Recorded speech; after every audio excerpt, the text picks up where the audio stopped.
साहित्य ज्ञान चैनल में आप सभी का स्वागत है। जिन छात्रों ने अभी तक चैनल को सब्सक्राइब नहीं किया है वे सब्सक्राइब कर लें और बेल आइकन को प्रेस कर लें, जिससे चैनल से जुड़ी हुई सूचनाएं आपको समय से मिलती रहें। प्यारे छात्रों, आज मैं आप लोगों को 7th क्लास के वसंत भाग 2 का 11वां चैप्टर पढ़ाऊंगा, जिसका शीर्षक है रहीम के दोहे। रहीम दास जी ने मानव जीवन में नीति से संबंधित अनेक दोहे लिखे हैं। वे मानव जीवन की अनेक वास्तविकताओं को दर्शाते हैं।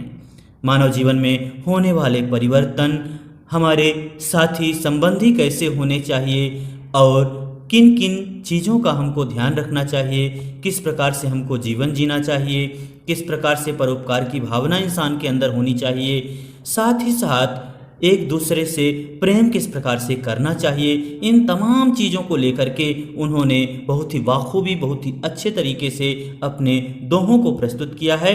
आइए इनके दोहों को समझते हैं। पहला दोहा देखिए। कहि रहीम संपत्ति सगे, बनत बहुत बहुरीत, विपत्ति कसौटी जे कसे, तेई साँचे मीत। छात्रों, पहले इस दोहे के कठिन शब्दों को देख लीजिए, उनके अर्थ को समझ लीजिए। पहला शब्द आपको ये संपत्ति। संपत्ति मतलब क्या होता है? धन दौलत। सगे मतलब अपने, बनत मतलब बनते हैं, बहुत मतलब अनेक, बहु मतलब अनेक प्रकार से, बहु मतलब अनेक प्रकार से, रीति मतलब तरीके से। तो आगे देखिए, विपत्ति। विपत्ति मतलब होता है जब कोई संकट आपके ऊपर पड़ा हो। कसौटी मतलब होता है परखना। मीत मतलब होता है मित्र। साँचे मतलब सच्चे। अब इसके अर्थ को समझिए।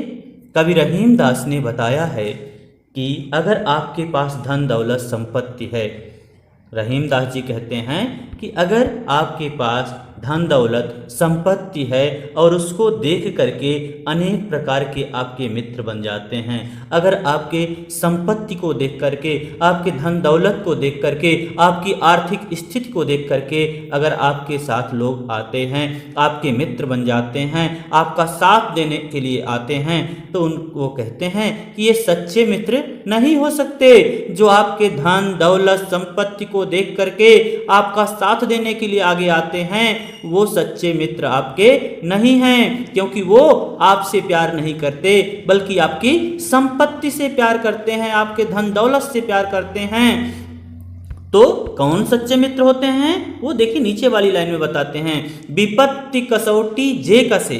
विपत्ति मतलब क्या? जब आपके ऊपर कोई संकट आए, आपके कोई ऊपर आपदा आए, आपको कोई दुख दर्द हो, ऐसे समय में जो आपकी कसौटी पर सही उतरे, जो आप उनको परखिए, अगर उस समय आपका जो साथ दे वही आपका सच्चा मित्र है। तेई साँचे मित्र कह रहे हैं, वही आपका सच्चा साथी होता है, जो आपको संकट के समय, आपको अगर कोई दुख दर्द पड़ता है, कोई आपके ऊपर विपत्ति आती है, ऐसे समय में जो साथी साथ देते हैं वही आपके सच्चे मित्र होते हैं। जो लेकिन एक तरफ धन दौलत को देख करके जो भाग के आपके पीछे पीछे घूमते हैं, वो क्या है? वो सच्चे मित्र नहीं हैं, बल्कि हमारे सच्चे मित्र वो होते हैं जो हमारे संकट के समय हमारा साथ दें। अगला दोहा देखिए, इसमें क्या कहते हैं। जाल परे जल जात वही, तजमीनन को मोह, रहीमन मछली नीर को, तऊ ना छाड़ति छो। जाल परे जल जात वही। जाल मतलब क्या होता है? मछली को पकड़ने का एक यंत्र होता है जाल। ये बिल्कुल थोड़ा थोड़ा इसमें छिद्र होते हैं सभी जगह, और ये बुना जाता है, और इससे क्या करते हैं लोग? पानी में डाल करके मछली को पकड़ते हैं। तो वही जाल परे मतलब पड़ना, जब पानी में उसको डाला जाता है। जल मतलब पानी। जात मतलब क्या होता है? जाती है। वही माने बहना। तो कहने का यहाँ ये मतलब है कि जब पानी में जाल को डाला जाता है तो पानी क्या करता है? वो तो बह जाता है।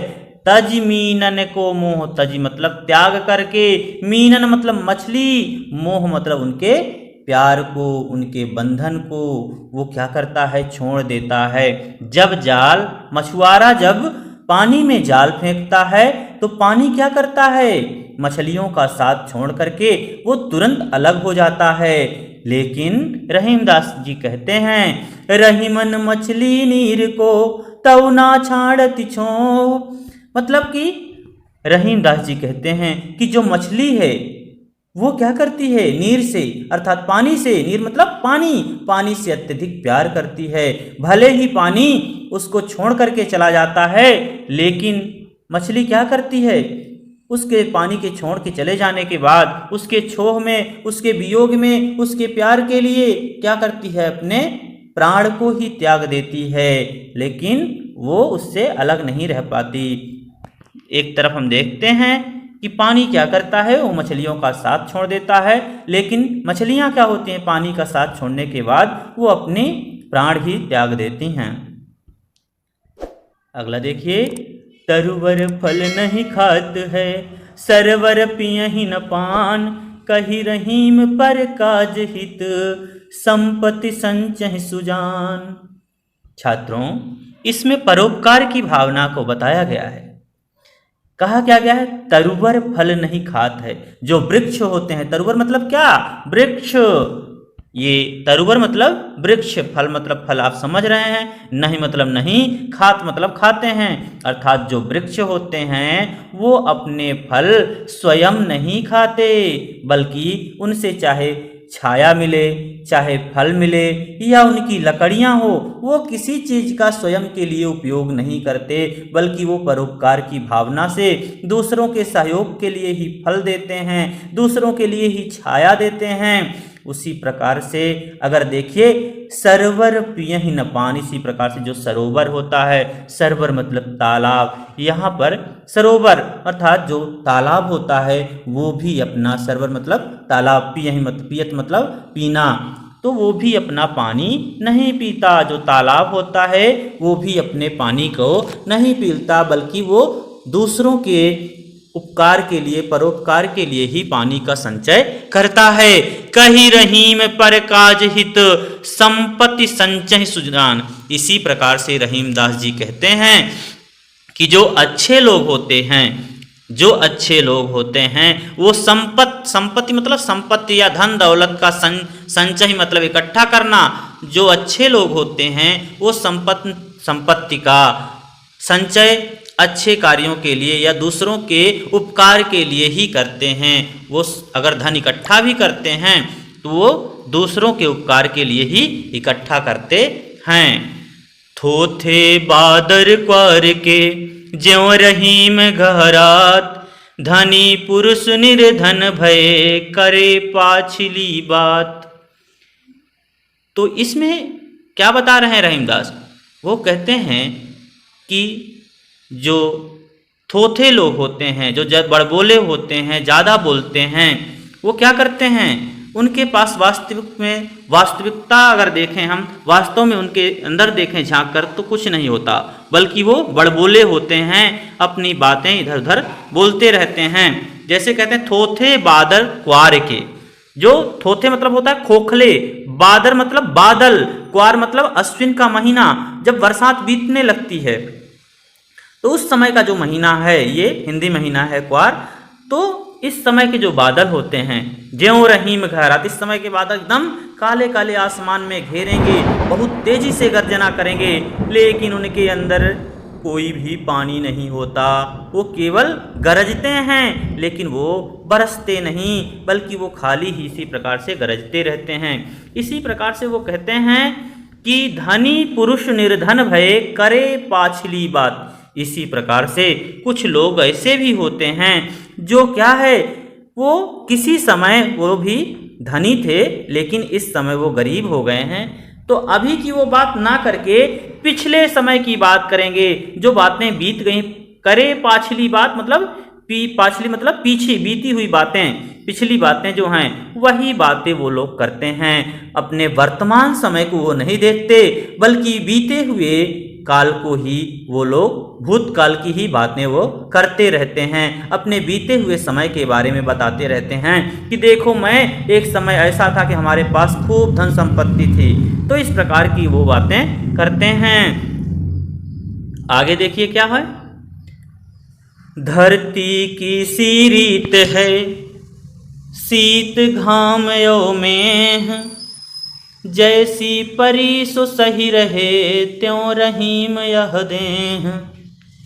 धरती, धरती मतलब पृथ्वी की सी रीति है, रीत मतलब परंपरा, शीत मतलब सर्दी, घाम मतलब गर्मी, मेघ मतलब वर्षा, सही मतलब सहन करना, देह मतलब शरीर।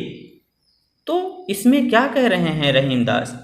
वो ये बताना चाहते हैं कि जिस प्रकार से जो पृथ्वी है हर प्रकार की स्थितियों को सहन कर लेती है, बर्दाश्त कर लेती है, उसी प्रकार जो मनुष्य का शरीर होता है वो भी स्थितियों के अनुसार अपने आप को ढाल लेता है। जो भी परिस्थितियां सामने आती हैं उसको वो बर्दाश्त करने की क्षमता रखता है। क्या कह रहे हैं कि धरती की सी रीति है, जो ये धरती है, जो हमारी ये पृथ्वी है, इसकी क्या रीति है? ये क्या करती है धरती? सर्दी, गर्मी व बरसात में एक जैसी रहती है, चाहे जो भी परिस्थितियां आ जाएं। शीत मतलब क्या है? सर्दी, घाम मतलब गर्मी, मेघ मतलब वर्षा। तो चाहे जो समय आए, चाहे बहुत ही ज़्यादा सर्दी पड़े या बहुत ज़्यादा गर्मी पड़े या बहुत ज़्यादा बरसात हो, सारी परिस्थितियों को ये पृथ्वी क्या करती है? सहन करती है। इसकी जो परंपरा है वो सारी चीज़ों को बर्दाश्त कर लेती है, चाहे जिस प्रकार की स्थितियां सामने आ जाएं। जैसे परे सो सही रहे, त्यों रहीम यह दें। इसी तरह हमारा जो ये शरीर है वो भी परिस्थितियों के अनुसार अपने आप को बदल लेता है। इसी प्रकार से रहीमदास जी कहते हैं जो इंसान का ये शरीर होता है ये भी अपने आप को परिस्थितियों के अनुसार परिवर्तित कर लेता है, बदल लेता है। तो यही चीज़ें इन दोहों में रहीमदास जी समझा रहे हैं। रहीमदास जी इस प्रकार के हमारे आपके जीवन से संबंधित, नीति से संबंधित अनेक दोहे लिखे हैं। इनके दोहे जीवन की हमारी वास्तविकताओं को दर्शाते हैं। छात्रों, आज का ये चैप्टर यहीं पर समाप्त होता है। आप चैनल को सब्सक्राइब करें, वीडियो को लाइक करें और अपने साथियों के बीच में शेयर करें। धन्यवाद।